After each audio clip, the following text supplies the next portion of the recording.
आत्मबन्धन सबै मास्टर्सलाई मेरो नाम मेन विष्ट हो।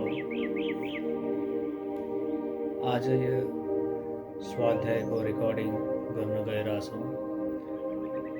यो सुवर्ण अवसर मलाई पिरामिड मास्टर कान्ति भण्डारी म्यामले दिनुभएकोमा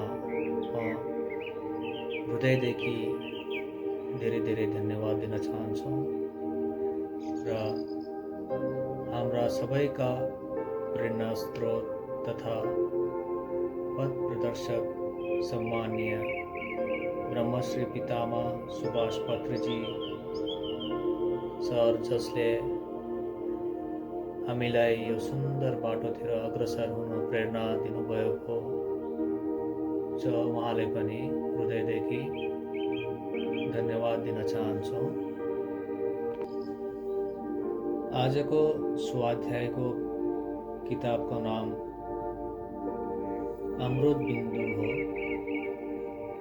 यस किताबमा 5वटा विषयको बारेमा छ। पहिला मुक्ति मार्ग, दोस्रो गौतम बुद्ध, तेस्रो रहेछ हाम्रो स्वस्थ हाम्रो हातमा, चौथोमा रहेछ जीवनको उद्देश्य, 5मा रहेको छ अरूका दोष देख्नु सबैभन्दा ठुलो गल्ती। पहिला विषय सुरु गर्न गइराखेको छु। मुक्ति मार्ग। मुक्ति र मार्ग यी दुई शब्दहरूमा सम्पूर्ण आध्यात्मिकता निहित छ। मार्गको अर्थ सबैलाई थाहा छ, तर मुक्ति के हो पहिला यसको बारेमा जान्नेछौँ अनि यसलाई प्राप्त गर्नको लागि अपनाउनु पर्ने योग मार्गको चर्चा गर्नेछौँ। त्यस बाटोमा हिँडेर हामी मुक्ति पाउन सक्छौँ। मुक्तिका थुप्रै पर्याय छन्। मोक्ष, अपवर्ग, निर्वाण अथवा निश्रेयसु कुरा एउटै हो। मुक्ति अर्थात् विमोचन। मुक्ति अर्थात् छुटकारा। केबाट छुटकारा? दुखबाट छुटकारा।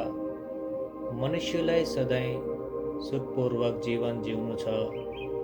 यो त्यस बेला मात्र हुन सक्छ जब ऊ शारीरिक रूपले निरोगी र स्वस्थ होस्, मानसिक रूपले शान्त, प्रसन्न र दबाव रहित होस् तथा बौद्धिक रूपले सत्यको मार्गमा हिँड्नेवाला होस्।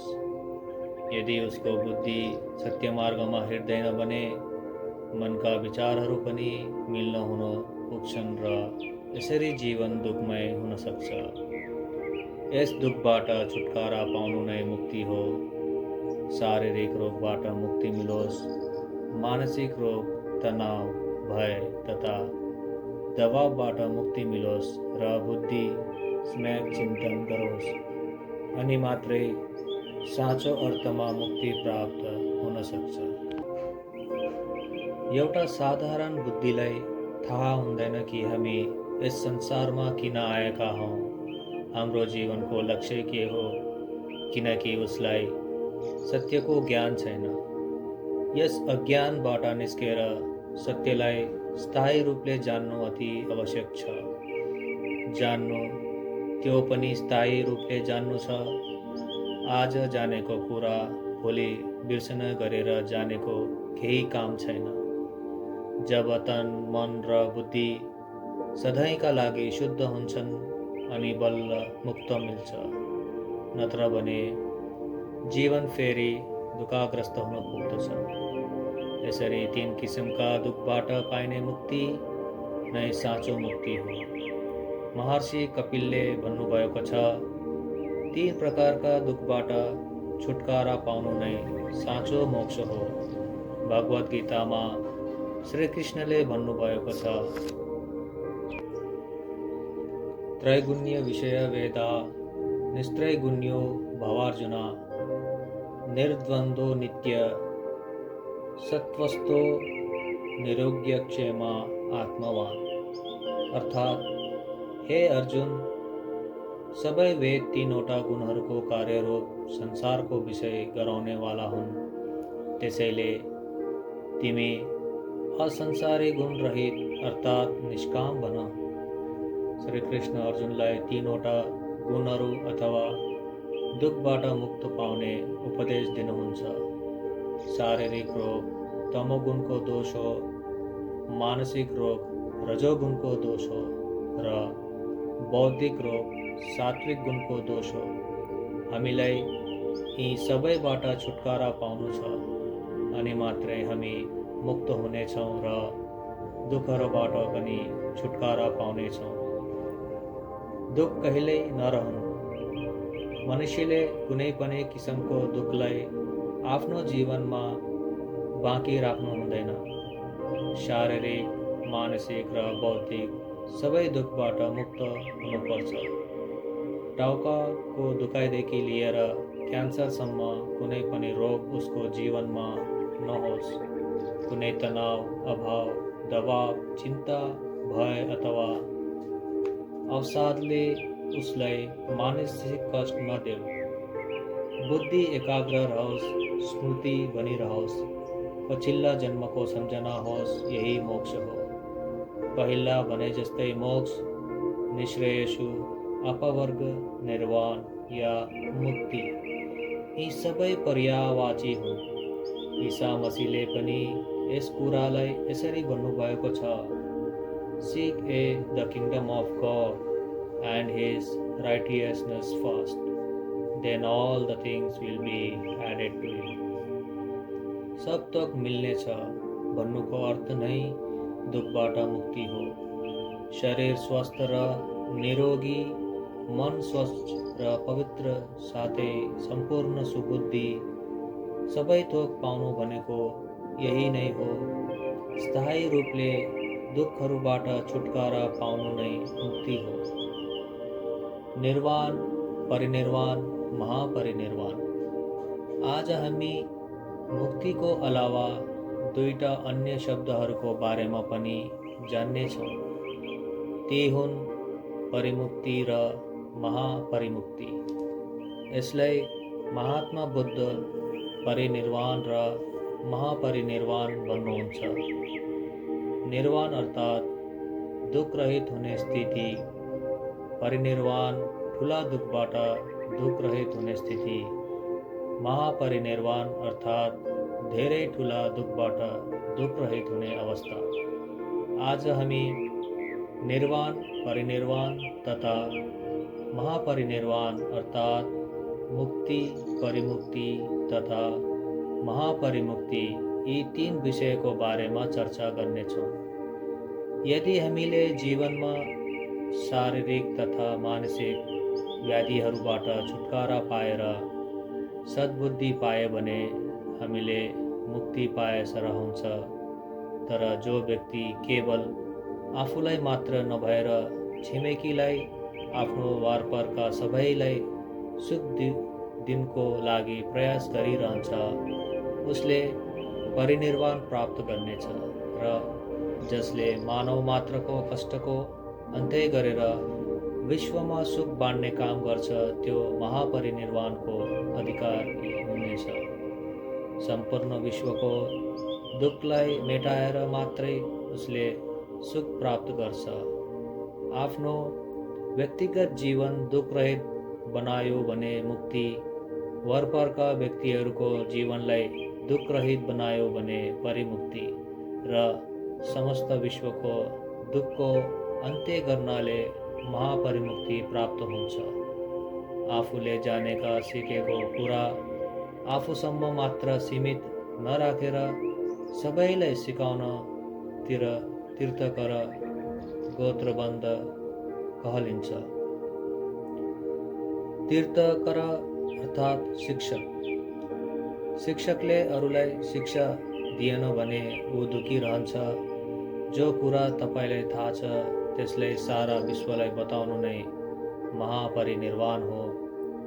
दुःखका तीन अवस्थाहरू हुन्छन्: दुःख, परिदुःख, तथा महापरिदुःख, किनकि दुःखबाट छुटकारा पाउनु नै मुक्ति हो। त्यसैले मुक्ति पनि तीन प्रकारका हुन्छन्, मुक्ति, परिमुक्ति तथा महापरिमुक्ति अथवा निर्वाण। परिनिर्वाण तथा महापरिनिर्वाण। शारीरिक र मानसिक रोगबाट छुटकारा पाएर बुद्धिको अकुशलता नष्ट हुन्छ भने मुक्ति प्राप्त भए सरह हो।